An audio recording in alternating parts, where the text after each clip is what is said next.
বিনোদন আর আমি সুমন রয়েছি আপনাদের সাথে। দিনের বিভিন্ন গুরুত্বপূর্ণ খবরের বিস্তারিত যাওয়ার আগে দেখে নেব এক ঝলকে আজকের শিরোনাম। রাজ্যের অন্য 3 জেলার সাথে ভোট গ্রহণ হলো হুগলিতেও। বামিহাটিতে বাম প্রার্থীর জনসভায় ছিলেন প্রার্থী সহ নেতৃত্বরা। সারদা ইস্যুকে কেন্দ্র করে বাকযুদ্ধে শাসক বিরোধী। জাল টাকা সহ পুলিশের জালে এক দুষ্কৃতী। সাংবাদিক সম্মেলনে হিন্দুস্তান নির্মাণ পার্টির প্রতিষ্ঠাতা সভাপতি কল্যাণ বসাক। দুঃসহ গরম থেকে সুস্থ থাকার পরামর্শ চিকিৎসকদের। আসছে বিস্তারিত খবরে। আজকের বিনোদন বার্তার শুরুতেই যে খবরের দিকে আমরা নজর রাখব। বুধবার ছিল দেশের 7ম দফার সাথে রাজ্যের 3য় দফার লোকসভা নির্বাচন। এদিন নির্বাচন অনুষ্ঠিত হয় রাজ্যের মোট 4টি জেলার 9টি লোকসভা কেন্দ্রে। মোটের ওপর বিক্ষিপ্ত কিছু ঘটনা বাদ দিলে নির্বাচন প্রক্রিয়া ছিল বেশ শান্তিপূর্ণ। আর এই নির্বাচন প্রক্রিয়ায় হুগলি জেলার কিছু ছবি ধরা পড়ল আমাদের ক্যামেরায়। দেশের অন্যান্য রাজ্যের সাথে আমাদের রাজ্যের 4 জেলার মোট 9টি কেন্দ্রে সাধারণ নির্বাচন ছিল বুধবার। বেশ কয়েকটি বিক্ষিপ্ত ঘটনা ছাড়া মোটের ওপর শান্তিপূর্ণ ছিল নির্বাচন। এদিন নির্বাচন ছিল বর্ধমান, দুর্গাপুর, আরামবাগ, হাওড়া, উলুবেড়িয়া, শ্রীরামপুর, বীরভূম, বোলপুর কেন্দ্রে। সকাল থেকেই বুথমুখী ছিলেন সাধারণ ভোটাররা। এবারের নির্বাচনে সকল মানুষের অংশগ্রহণ সুনিশ্চিত করতে সর্বাত্মক প্রচেষ্টা চালিয়েছে কমিশন। এদিন হুগলির বেশ কিছু কেন্দ্রে প্রার্থীদের ভোটদানের দৃশ্য ধরা পড়ল আমাদের ক্যামেরায়। এদিন ভোট দিলেন শ্রীরামপুরের তৃণমূল কংগ্রেস প্রার্থী তথা বর্তমান সাংসদ কল্যাণ বন্দ্যোপাধ্যায়। এদিন বিভিন্ন বুথে গিয়ে তিনি দলের কর্মীদের সাথেও কথা বলেন। পাশাপাশি একদা খবরের শিরোনামে থাকা সিঙ্গুরের মানুষও এবছর ভোট দিলেন রাজ্যের কৃষিমন্ত্রী বেচারাম মান্না। উল্লেখ্য, এবছর হুগলির বেশ কয়েকটি বুথ পরিচালিত হয়েছে মহিলাদের দ্বারা। লোকসভা নির্বাচনে ভোট পরিচালনা করতে এসে বেশ খুশি তারা। এবছরে প্রথম আমরাও এবছর কাজ করছি। আমরা বিএলও হিসেবে এর আগেও 4 বছর আগে কাজ করেছি, কিন্তু নতুন আমরা এবছর থেকে আর কি বুথে বসছি। তো আমাদের খুব ভালো লাগছে, এবং যেহেতু এটা মহিলা পরিচালিত এবং আমরাও মহিলা হিসেবে কাজ করছি, সেই জন্য খুব ব্যবস্থাটা খুব ভালোভাবে মহিলা দ্বারা পরিচালিত হচ্ছে। তো আমাদের খুবই ভালো লাগছে। এই ভোটারদের এই যে পেন জল কি দেওয়া? হ্যাঁ, এবছর আমরা ভোটারদের পেন জল দেওয়া হচ্ছে। তো এতে ভোটাররাও দেখছি বেশ একটু খুশি, মানে রোদ্দুরে এসে তারাও যে জলটা পাচ্ছে তাতে তারাও খুব একটা কেবল আনন্দ পাচ্ছে। আর আমাদেরও তাদের এই ভোট দিতে এসে তাদের যে কোনো অসুবিধা হচ্ছে না, এটাতে আমরাও খুব প্লিজড। এরই সাথে নির্বাচন কমিশন এবং বুথের মহিলা কর্মীদের তৎপরতায় খুশি সাধারণ ভোটাররাও। এটা মহিলা পরিচালিত বুথ, তো আমি একজন মহিলা হিসেবে খুব গর্বিত যে এবার থেকে প্রথমবার মহিলারা দ্বারা পরিচালিত ভোট ব্যবস্থাটা চলছে। এখানে আমার কোনো রকম অসুবিধা হয়নি ভোট দিতে, এবং টোটাল সিস্টেমটা খুব এখনো পর্যন্ত খুব শান্তিপূর্ণভাবে চলছে। আমি ভোট অলরেডি দিয়েছি, ভালো লাগছে। এই যে ভোট দিতে এসে উপরি পাওনা জল পেন না, উপরি পাওনা ব্যাপার হচ্ছে যে এবারে যা ক্লাইমেট, তাতে জল দেওয়াটা তো আমার মনে হয় খুব ভালো সিস্টেম। আর পেনটা তো কাজের জিনিস, এটা তো ঠিকই আছে। এটা কেমন ব্যাপার? ভালোই তো, ভোটাররা উৎসাহিত হবে। অনেকেই মনে করেন যে ভোট নাই বা দিতে গেলাম কি আছে, কিন্তু ভোট দেওয়াটাও যে একটা ইম্পর্টেন্ট ব্যাপার, সেটাকে কোনোভাবে মানে উৎসাহিত করা তো ভালোই। ভালো হচ্ছে, খুব শান্তিতে হচ্ছে, খুব সুন্দরভাবে ভোট হচ্ছে। আর পেন জল পেয়ে তো আরও খুশি। আর এই যে মহিলা পরিচালিত, এই তুমি একজন মহিলা হিসেবে খুবই ভালো, মানে এমনি আমাদের সঙ্গে খুব ভালো ব্যবহার করছেন, খুব ভালো। মানে এতে কি ভোট দেওয়ার উৎসাহ মানুষের? হ্যাঁ, অবশ্যই, এতে তো মানুষ ভোট দিতেই পারে। বিনোদন বার্তার জন্য সুজিত বাড়ি, হুগলি। আগামী 12ই মে উত্তর 24 পরগনার অন্য 4টি কেন্দ্রের সাথেই লোকসভা নির্বাচন অনুষ্ঠিত হবে বারাসাত লোকসভা কেন্দ্রে। বারাসাত লোকসভা কেন্দ্রে এবার বামেদের প্রার্থী ফরওয়ার্ড ব্লকের মোর্তাজা হোসেনের সমর্থনে বুধবার বিকালে বামিহাটিতে ছিল এক জনসভা। সেই জনসভায় উপস্থিত ছিলেন প্রার্থী সহ স্থানীয় নেতৃত্ববৃন্দ। হাতে আর মাত্র কয়েকদিন, তাই নির্বাচনী তোড়জোড় সব মহলে। বুধবার বামিহাটিতে দলীয় প্রার্থীদের সমর্থনে জনসভায় আসার কথা ছিল উত্তর 24 পরগনা জেলার সিপিআইএম সম্পাদক গৌতম দেবের। কিছু আইনি জটিলতার কারণে এদিন গৌতম দেব উপস্থিত হতে না পারলেও ছিলেন স্থানীয় নেতৃত্ববৃন্দ। এদিন জনসভায় উপস্থিত নেতৃত্বরা বলেন, কখনো দেখিনি এই গত 30-40 বছরের মধ্যে যে এজেন্টকে ঘাট ধরে বের করে দিচ্ছে। 200-250 বুথে কোনো পার্টির এজেন্টকে বিতাড়িত করে দিয়ে সেখানে ভোট হচ্ছে, এই একটা পরিবেশ তৈরি হয়েছে। স্কুল কলেজে সেখানে পড়াশোনা হবে না, সেখানে গণটোকাটুকি দাবি করছে যে আমরা বই দেখে টুকে পরীক্ষা দেব। প্রতিবাদ করতে গেলে গণপ্রহার হচ্ছে, মাস্টারমশাইদের মারছে, প্রিন্সিপালকে ঘাট ধাক্কা দিচ্ছে, নানান ধরনের অরাজকতা, স্কুলগুলিতে নৈরাজ্য, সেখানকার কমিটি ভেঙে দেওয়া, একটা অরাজক অবস্থা তৈরি হয়েছে। গণতন্ত্র হত্যা হচ্ছে, কথা বলতে পারবেন না, 10 বছর চুপ করে থাকুন। নানান যে আমাদের কমিটিগুলো আছে, স্কুল কলেজ সমবায় থেকে আরম্ভ করে সবগুলোতে কোনো নির্বাচিত প্রতিনিধি নেই, সব সরকারি মনোনীত প্রতিনিধি সেখানে থাকবে। যেখানে প্রতিবাদ সেখানেই তার উপর মারধর হচ্ছে, অত্যাচার হচ্ছে। আমরা অম্বিকেশ মহাপাত্রর নাম নিচ্ছি না, সেটা অনেকদিন হয়ে গেছে, একটা কার্টুন আঁকার জন্য। সেদিন একটা ছড়া লেখার জন্যে দুটো স্কুল ছেলেকে তারা দেয়ালে ছড়া লিখেছিল মসলন্দপুর 1-এ, তাদেরকে পুলিশ যেভাবে হ্যারাস করলো তার বাড়িতে গিয়ে, ভাবা যায় না। আগে কত কার্টুন, কত ছড়া দেয়ালে লেখা হতো, কত বড় বড় মনীষীদের নামে, যারা রাজনৈতিক নেতৃত্ব তাদের নামে লেখা হতো, কংগ্রেসি লিডারদের নামে লেখা হয়েছে। কই কেউ কোনোদিন এইভাবে কেউ প্রতিক্রিয়া দেখায়নি। পাশাপাশি রাজ্য সরকারের সমালোচনা করে উপস্থিত সাধারণ মানুষের কাছে ভোট চাইলেন বাম প্রার্থী মোর্তজা হোসেন। বাগজোলায় থাকি, জন্ম মান্দ্রা গ্রামে। বাগজোলায় পাশে কলসুর হাই স্কুল, সেখানে স্কুল জীবনের লেখাপড়া, তারপরে হামলা শ্রী চৈতন্য কলেজ থেকে বিএসসি পাস, তারপরে কলকাতা ন্যাশনাল মেডিকেল কলেজ থেকে MBBS পাস, পার্ক সার্কাসে চিত্তরঞ্জন হাসপাতালে 3.5 বছরের কর্মজীবন, তারপরে বাবা মায়ের নির্দেশে সেই যে বাগজোলা, এই 33.5 বছর ধরে ওই বাগজোলাতেই আমার কর্মজীবন চলছে। রাস্তা ছিল না, ঘাট ছিল না, ইলেকট্রিসিটি ছিল না, তখন থেকে আমার ডাক্তারি শুরু, আজও চলেছে। একবার MLA হয়েছিলাম দেগঙ্গার থেকে, আর একবার MLA এবং মন্ত্রী হয়েছিলাম। এবারে আপনাদের কাছে আমি এসছি বামফ্রন্ট মনোনীত ফর্ড ব্লক প্রার্থী, বারাসাত লোকসভা কেন্দ্রের প্রার্থী হিসেবে আপনাদের সহযোগিতা সমর্থন কামনা করি। 3 বছর আগে আমাদেরকে স্বপ্ন দেখানো হয়েছিল। কি স্বপ্ন? যে আপনারা পরিবর্তন করুন, আপনারা বদল করুন,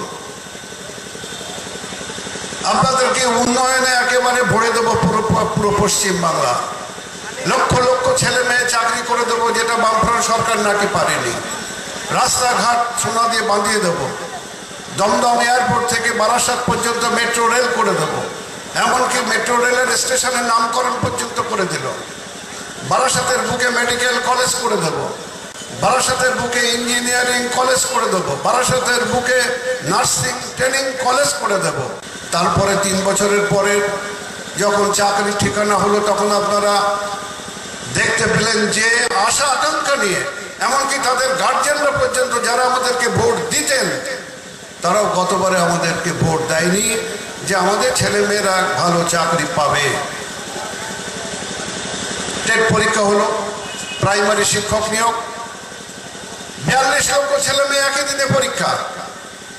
যার বাড়ি বজবজ তাকে দিল বনগা, যার বাড়ি বনগা তারে দিল বজবজ, যাতে পরীক্ষাটা প্রহসন।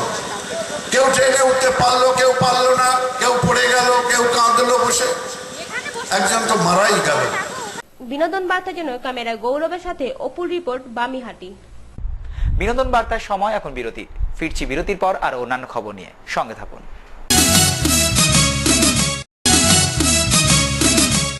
ফিরে এলাম বিরতির পর, আপনারা দেখছেন বিনোদন বার্তা। লোকসভা ভোটের আগে আবারও প্রকাশ্যে সারদা ইস্যুকে কেন্দ্র করে আবর্তিত হচ্ছে লোকসভা ভোটের রাজনীতি। সারদা ইস্যুতে কেন্দ্র করে পরস্পর বাকযুদ্ধে জড়িয়ে পড়ছেন শাসক বিরোধীরা। আর এরই মধ্যে সারদা ইস্যু এবং মুখ্যমন্ত্রী সম্পত্তির পরিমাণ নিয়ে প্রশ্ন তোলায় পুলিশি জেরার মুখে গৌতম দেব। পাশাপাশি সুজন চক্রবর্তীকেও পুলিশি নোটিশ পাঠানো হয়েছে 1 বছরের পুরনো মামলায়। এই সমস্ত নিয়েই বাকবিতণ্ডায় শাসক বিরোধী। কি বলছেন অশোকনগরের 2 বিধায়ক? প্রাক্তন বিধায়ক সত্যসেবী কর এবং বর্তমান বিধায়ক ধীমান রায়ের মুখোমুখি হয়েছিলাম আমরা। কি বললেন তারা, শুনবো। ওইভাবে হরিশ চ্যাটার্জি স্ট্রিটে কিছুকালের মধ্যে এত সম্পত্তি কেনা, অথচ নিজেকে একটা সততার প্রতীক হিসেবে জাহির করা, দুটো তো একসঙ্গে চলতে পারে না। যেগুলো ওই পাড়ার সব মানুষ জানেন, সেটা রাজ্যের মানুষকে জানানোর চেষ্টাটা গৌতম দেব করেছেন, এই কথাটা তো জলের মতো স্পষ্ট হচ্ছে যে একেবারে আগা থেকে মাথা পর্যন্ত শাসন ক্ষমতায় আসবার সঙ্গে সঙ্গেই একটা বিরাট ফুলে ফেপে উঠছে। স্থানীয় জায়গায় আমরা দেখছি না কার কি ছিল আর কি হলো। এখন এরাও জেনে গেছে যে এদের 5 বছরের মেয়াদ, এক্সপায়ারি ডেটটা ঠিক হয়ে আছে 16 সাল, তার মধ্যে যা কিছু করতে হবে। তো নিচের লোকেরা সাহস পায় কি করে?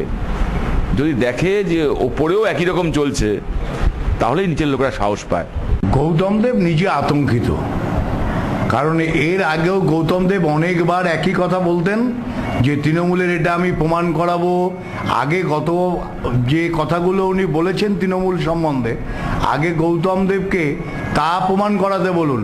আর গৌতম দেব সম্বন্ধে কোনো কথা মানে আমার মনে হয় আমাদের দল কেন, গৌতম দেবের নিজের দলের পার্টির লোকেরা গৌতম দেবকে একটা ধাপ্পাবাজ বলে জানে। উনি বলেন কিন্তু করেন না কিছু, উনি বড় বড় কথা বলেন।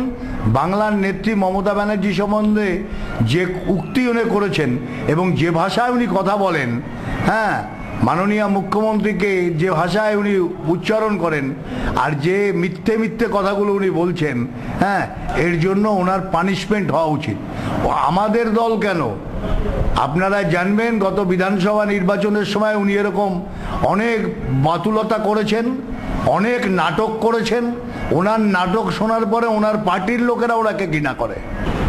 ইডি যে কাজটা করছে সেই কাজটা তো সিটেরই করার কথা ছিল। তো সিট তো সিটের মতো, সুপ্রিম কোর্ট তারা সিবিআই দেবেন কি দেবেন না তারা জানেন। আমি বলছি কি যে এইটা আজকে না মানুষের কাছে স্পষ্ট হয়ে গেছে। ও সিট, ইডি, সিবিআই অত কিছুর মধ্যে না যেও, যে সারদার টাকা মানুষকে প্রতারণা করে, এত মানুষকে প্রতারিত করে শাসক দলের বেশ কিছু নেতা মন্ত্রী তাদের পকেটে গেছে, এটা স্পষ্ট হয়েছে। আজকে সারদার কথা বলছেন, এর আগে যেসব সঞ্চয়িতা, ওভারল্যান্ড, তারপরে আপনারা জানেন ভেনোরা, এরকম বেশ কয়েকটা চিটফান্ড সংস্থা সেবি পারমিশন দিয়েছে। আর এই পশ্চিমবঙ্গ সরকার তখন ছিল কখনো জ্যোতিবাবু, কখনো বুদ্ধদেব ভট্টাচার্য, এরা ছিলেন। সুতরাং আমরা বলি যে ওই ধাপ্পাবাজি কথাবার্তা ভোটের আগে কেন্দ্রীয় কংগ্রেস সরকারের সঙ্গে সলা পরামর্শ করে সিপিএমের বন্ধু কেন্দ্রীয় সরকার কংগ্রেস আর সিপিএম যৌথভাবে এই আক্রমণ করছে। আমরা পঞ্চায়েত নির্বাচনের সময়ও দেখেছি এই একই কথা সারদা বলেছেন, আগে প্রমাণ করার। আসলে তো এখন এটা দেখলেই বোঝা যাচ্ছে যে শাসক দলের সর্বোচ্চ নেত্রী থেকে শুরু করে অন্যান্য নেতা মন্ত্রী নার্ভাস হয়ে যাচ্ছে। নার্ভাস হয়ে যাচ্ছে বলেই যা খুশি তাই বলা, যা খুশি তাই করা, এটা তারা করে যাচ্ছে। এবং এই যে 3য় দফার ভোট হচ্ছে, সেখানে মরিয়া চেষ্টা হচ্ছে বুথ দখলের। ও বুথ দখল 2-10টা 5টা হবে, কিন্তু এই ভোটে তৃণমূলের জেতা হবে না। এটা যত স্পষ্ট হচ্ছে ততই পুলিশ লেলিয়ে দেওয়া হচ্ছে, প্রশাসনকে ব্যবহার করার চেষ্টা হচ্ছে। অটোক্র্যাটরা, স্বৈরাচারীরা চিরকাল এটা করেছে, কিন্তু শেষ কথা বলতে পারেনি। শেষ কথা মানুষই বলবে। আর এই যা হচ্ছে সব মানুষের সামনে হচ্ছে। মানুষও কখনো কেউকে ক্ষমা করেনি, ইতিহাসও কাউকে ক্ষমা করে না। সেটাই আমরা দেখব এই নির্বাচনে। হ্যাঁ, বিরোধীরা বলছে যে রাজ্য সরকার খালি সারদার টাকা দিচ্ছে, অন্য কোনো চিটফান্ডের টাকা দিচ্ছে না। দেখুন, এগুলো আইনের ব্যাপার। হ্যাঁ, অন্য কোনো চিটফান্ডকে টাকা দেবে কি না দেবে, এটা তার জন্য একটা কমিশন হয়েছে। সেই কমিশনে সেই নিয়ে আলোচনা হচ্ছে এবং এটা রাজ্য সরকার সিদ্ধান্ত নেবেন রাজ্য সরকার কি করবেন। এত চিন্তা বিরোধী দলের নেতাদের ভাবতে হবে না। বিরোধী দলের নেতারা, গৌতম বাবু বলুন, হিডকোর এই অবস্থা, গৌতম বাবু তো হিডকোতে ছিলেন, গৌতম বাবুর পেয়ারের লোক ছিল অঞ্জন ভট্টাচার্য। গৌতম বাবুর পেয়ারের লোক ছিলেন অঞ্জন ভট্টাচার্য। আগে অঞ্জন ভট্টাচার্যকে আনুন, আর আমরা দাবি করছি অঞ্জন ভট্টাচার্য আর গৌতম দেবকে আগে জিজ্ঞাসাবাদ করাও। মঙ্গলবার দুপুরে জাল টাকা সমেত এক দুষ্কৃতীকে গ্রেপ্তার করলো হাবড়া পুলিশ। পুলিশ সূত্রে জানা গেছে ধৃতের নাম সুব্রত হালদার ওরফে রাজু। ধৃতকে বারাসত আদালতে তোলা হয়েছে। এর সাথে কোনো দুষ্কৃতীদের যোগাযোগ আছে কিনা সে বিষয়ে খতিয়ে দেখছে পুলিশ। বেশ কয়েকদিন আগে হাবড়া থানার সামনে অভিনব চুরির ঘটনা ঘটেছিল, যেখানে টাকা সমেত কিছু কাগজের বান্ডিল দিয়ে বয়স্ক ব্যক্তিদের কাছ থেকে অভিনব পদ্ধতিতে হাতিয়ে নেওয়া হয়েছিল তাদের গহনা, টাকা পয়সা। হাবড়া থানায় লিখিত অভিযোগ দায়ের হওয়ার পরই নড়েচড়ে বসে পুলিশ প্রশাসন। ঘটনা তদন্তে নেমে মঙ্গলবার জাল নোট সমেত এক ব্যক্তিকে গ্রেপ্তার করে পুলিশ। পুলিশ সূত্রে খবর, ধৃতের নাম সুব্রত হালদার ওরফে রাজু, বাড়ি বাণীপুর হোমের মাঠ লাগোয়া অঞ্চলে। মঙ্গলবার এই রাজুকে পুলিশ হাতুবা ঘোষপাড়া মোড় এলাকা থেকে গ্রেপ্তার করে। তার কাছ থেকে মিলেছে 4টি 1000 টাকা ও 44টি 500 টাকা জাল নোট। অভিযুক্তকে বুধবার তোলা হয়েছে বারাসত আদালতে। ধৃত সুব্রতর সাথে আরো কারা যুক্ত রয়েছে সে বিষয়ে তদন্ত চালাচ্ছে পুলিশ। তবে প্রাথমিক সূত্রের খবর, গুমা এলাকার কুখ্যাত দুষ্কৃতী মদনের সাথে তার যোগ থাকার প্রমাণ মিলেছে। ক্যামেরায় খোকন কুণ্ডুর সাথে বরুণের রিপোর্ট, বিনোদন বার্তা, হাবড়া। বিনোদন বার্তার সময় এখন বিরতি। ফিরছি বিরতির পর আর অন্যান্য খবর নিয়ে, সঙ্গে থাকুন।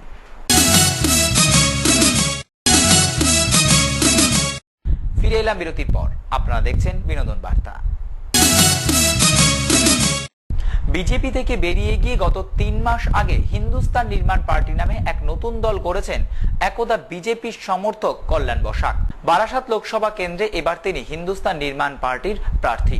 এছাড়াও রাজ্যের মোট 3টি কেন্দ্রে প্রার্থী দিয়েছেন এই হিন্দুস্তান নির্মাণ পার্টি। আর সেসব নিয়ে সাংবাদিক সম্মেলনে করলেন কল্যাণ বসাক। অশোকনগর টাউন হলে সাংবাদিক সম্মেলনে কি বললেন শুনবো। বর্তমান যে আসন্ন লোকসভা 2014 সালের লোকসভা, এই লোকসভায় ভারতবর্ষের 544টি আসনের মধ্যে আমি বারাসাত লোকসভা থেকে দাঁড়িয়েছি হিন্দুস্তান নির্মাণ পার্টির পক্ষে নির্দল প্রার্থী হিসেবে। যেহেতু আমার এই নতুন দল মাত্র 3 মাস বয়স, এই 3 মাসের মধ্যে পার্টির সংগঠন নতুন করে তৈরি করে আমার ক্যান্ডিডেট আছে দক্ষিণ কলকাতায় এবং যাদবপুরে আর বারাসাতে। মোট 3টে ক্যান্ডিডেট আমি দিতে পেরেছি এই হিন্দুস্তান নির্মাণ পার্টির পক্ষ থেকে। আমরা রেজিস্ট্রেশনের জন্য সমস্ত সব পেপারসপত্র দিল্লি থেকে জমা দিয়ে রিসিভ করে নিয়ে এসেছি। আর যে নির্বাচনী সংগ্রাম বা যে প্রোগ্রাম চলছে সমগ্র দেশব্যাপী, সেখানে আমি ভারতীয় জনতা পার্টিতে আগে ছিলাম, দীর্ঘ 11 বছর আরএসএসের মধ্যে ছিলাম, তারপর দীর্ঘ 14 বছর বিজেপির মধ্যে ছিলাম। এই টোটাল যে 25 বছর টাইম আমি সংঘ পরিবার তথা বিজেপি এবং আরএসএসের সঙ্গে যুক্ত ছিলাম। আমি রাজ্য যুব মোর্চার সম্পাদক মণ্ডলীর সদস্য ছিলাম, কিন্তু দিনের পর দিন আজকে বিজেপি যে লাইনে চলছে, বিশেষ করে পশ্চিমবঙ্গে সাংগঠনিক যে পরিচালনা পদ্ধতি বা টোটাল সামগ্রিক দেশের ক্ষেত্রে যে নীতি আদর্শের উপর দাঁড়িয়ে পার্টি এসেছিল, এবং আমরা আমাদের মতো লাখো লাখো ছেলে ভারতবর্ষ থেকে বেরিয়ে এসেছিল, তারা প্রথমে সঙ্গের মধ্যে এসেছিল, পরবর্তীতে বিজেপির মধ্যে দায়িত্ব নিয়ে কাজ করে যে দেশটা একটা শক্তিশালী দেশ তৈরি হবে, বংশ যে আমাদের পরম্পরাগত সংস্কৃতি রয়েছে, ভারতীয় সংস্কৃতি যেটা হিন্দু সংস্কৃতি, সেই সংস্কৃতির উপর দাঁড়িয়ে এই ভারতবর্ষ, এই হিন্দুস্তান সারা বিশ্বের মধ্যে 1 নম্বর দেশ তৈরি হবে। এবং সেই লক্ষ্যেই আজকে আমার মতো লাখো লাখো ছেলে তারা ঘর থেকে বেরিয়ে এসেছিল সারা দেশ জুড়ে, এবং যার ফলে তারা আকৃষ্ট হয়েছিল যে সংঘ পরিবারের আদর্শ এবং বিজেপির আদর্শ। যে বিজেপি একসময় বলছিল রাম মন্দির করা হবে, গৌহত্যা বন্ধ করা হবে, এক দেশ এক আইন করা হবে, 370 ধারা বন্ধ করা হবে ইত্যাদি, যে সমস্ত বেশ প্রয়োজনীয় যেটা আমাদের হিন্দু সংস্কৃতির পক্ষে এবং টোটাল ভারতবর্ষ তথা হিন্দুস্তানের ক্ষেত্রে, যে উপর দাঁড়িয়ে সমগ্র ভারতবর্ষ ব্যাপী যে সংঘ পরিবার বা বিজেপির জয় জয়কার আসছিল, এনডিএর আগে পর্যন্ত ঠিক ছিল, কিন্তু এনডিএ করার পর থেকেই পুরো আমূল পরিবর্তন। তাদের আদর্শ বলে এখন কিছু নেই, তাদের সিস্টেম নেই পার্টিতে, তাদের কোনো কর্মীর মূল্যায়ন নেই, যার উপর দাঁড়িয়ে আমি দীর্ঘদিন ধরে চিন্তা করছিলাম এবং দেখছিলাম যে পার্টি ঠিকঠাক লাইনে যায় কিনা। তা 5-6 বছর ধরে যখন চিন্তা করলাম যে আর এ লাইনে যাচ্ছে না, তখন বাধ্য হয়ে আমি নতুন দল তৈরি করলাম। আগামী পঞ্চায়েতে, পৌরসভা, বিধানসভায়, লোকসভায় এবং সমগ্র দেশ, যে নামটা শুনলে আপনারা বলতে পারবেন হিন্দুস্তান নির্মাণ party, not only West Bengal, all over India, all over Hindustan, all over ভারতবর্ষকে নিয়ে চিন্তা এবং সামগ্রিকভাবে যে পরম্পরাগত সংস্কৃতি সেটাকে বাঁচিয়ে রেখে যে নেতাজি এবং স্বামীজির যে চিন্তাভাবনা, তারপর দাঁড়িয়ে আমার এই পার্টির মাধ্যমে ভারতবর্ষে আমূল পরিবর্তন করে হিন্দুস্তানকে সারা বিশ্বের মধ্যে 1 নম্বর জায়গায় নিয়ে যাওয়ার চিন্তা নিয়ে আমার এই কাজ চলছে। পার্টির কাজ, সংগঠনের কাজ, দেশের স্বার্থে, জনগণের স্বার্থে, ধর্মীয় সংস্কৃতি, পরম্পরাগত সংস্কৃতিকে বাঁচিয়ে রাখার স্বার্থে আমার কাজ চলছে। বেশ কয়েকদিন কড়া তাপপ্রবাহের পরও এখনো অব্যাহতি মেলেনি বৈশাখী গরম থেকে। সব মহিমায় সূর্যদেব বিরাজ করছেন বৈশাখী মধ্য গগনে। আর এই দুঃসহ গরম থেকে মানুষকে সুস্থ থাকার পরামর্শ দিচ্ছেন চিকিৎসকরা। বৈশাখ মাসের প্রায় মাঝামাঝি, খাতায় কলমে এতদিন তার চলে আসার কথা, কিন্তু এখনো দেখা মেলেনি কাল বৈশাখী। অস্বস্তিকর বৈশাখী রোদের দাপটে নাজেহাল সাধারণ মানুষ। প্রচন্ড রোদের থেকে নিজেদের রক্ষা করতে সারা শরীরকে আবরণে ঢেকে রেখেছেন তারা। পাশাপাশি বাড়ছে ছাতা, রোদ চশমার ব্যবহার। কিন্তু এতেও কি গরমের হাত থেকে বাঁচা সম্ভব? গরম থেকে নিজেদেরকে নিষ্কৃতি দিতে দেদার ভাবে চলছে ঠান্ডা পানীয়র সাথে সদ্ভাব বজিয়ে রাখা। লেবু জল, লস্যি আর কোল্ড ড্রিঙ্কসের দৌলতে ব্যবসায়ীদের বিক্রিবাট্টা বেশ ভালো, কিন্তু গরমে যে ওষ্ঠাগত প্রাণ সকলের। আমি স্কুল থেকে এখন আসলাম, এই গরমে আমার খুব কষ্ট হচ্ছে। স্কুল থেকে আমি হেঁটে আসতে পারছি না, এত গরমে আমার সারা গায়ে ঘামাচি উঠে যাচ্ছে। কিছু খেতে পারছি না, শুধু জল খেতে ইচ্ছে করছে, নুন চিনি দিয়ে শুধু বারবার জল করে খাচ্ছি। গায়ের অবস্থা গরমে সহ্য করা যায় না। কেন? এই গরমে কোথাও ঠিক আছে, যাও না, সহ্য করা যায়। বৈশাখী রোদের এই অস্বস্তিকর গরমে বাড়ছে অসুস্থতার সংখ্যা, বাড়ছে ডায়রিয়ার মতো রোগীর প্রকোপ, জানালেন চিকিৎসক মৌসুমী দাস। পাশাপাশি তিনি জানাচ্ছেন রোদের ভয়াবহতা থেকে রক্ষা পেতে প্রচুর পরিমাণে জল খাওয়া প্রয়োজন, আর সাথে পরতে হবে সুতির পোশাক। এখন যেটা সব থেকে বেশি রোগী দেখা যাচ্ছে সেটা হচ্ছে ডায়রিয়া পেশেন্ট। এই গরমে মানে জল তো খেতেই হবে, তার সাথে যদি ডায়রিয়া হয়ে যায় তাহলে ইলেকট্রোলাইট ডিসব্যালেন্সটা এত বেশি দাঁড়াবে যে পেশেন্ট খুবই ক্রিটিক্যাল হয়ে যাবে। ওই জন্য নুন চিনির জলটা সারাক্ষণ খেয়েই যেতে হবে।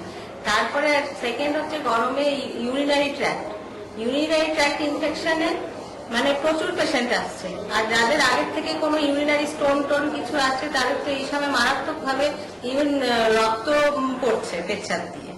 সেই হিসেবে তাদেরকে আরো বেশি প্রিকশনে থাকতে হবে, খুব বেশি করে জল খেতে হবে, ইনফেকশন যাতে না হয় সেই মতন ওষুধগুলো খেয়ে যেতে হবে।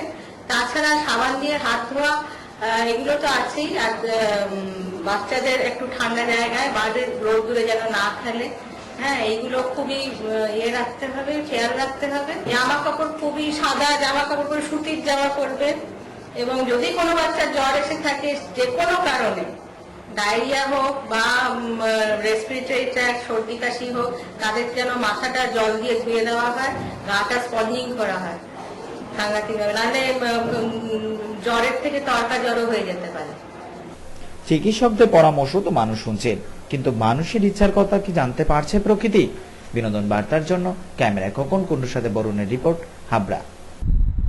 বিনোদন বার্তা এখনকার মতো এ পর্যন্তই। আরো বিভিন্ন অনুষ্ঠানের জন্য নজর রাখুন বিনোদনের পর্দায়। বিনোদন মানুষের সাথে, মানুষের পাশে।